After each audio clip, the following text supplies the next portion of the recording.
रामकृष्ण हरी. श्री तुकाराम महाराज गाथा भाष्य अभंग 701.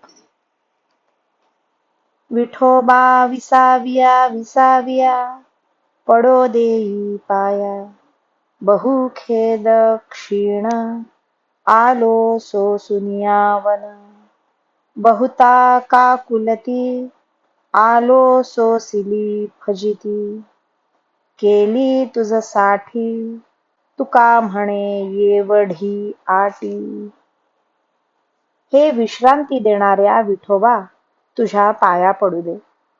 अविद्यारण्यात पुष्कळ जन्ममरणाचे दुःख व नरकाच्या यातना सोसून तुझ्या पायाजवळ आलो आहे.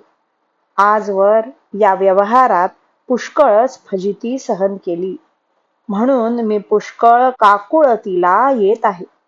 तुकाराम महाराज म्हणतात, विठोबाराया, तुझ्या जवळ येण्यासाठी मी एवढा खटाटोप केला आहे. रामकृष्ण हरी. श्री कृष्ण अर्पणमस्तु.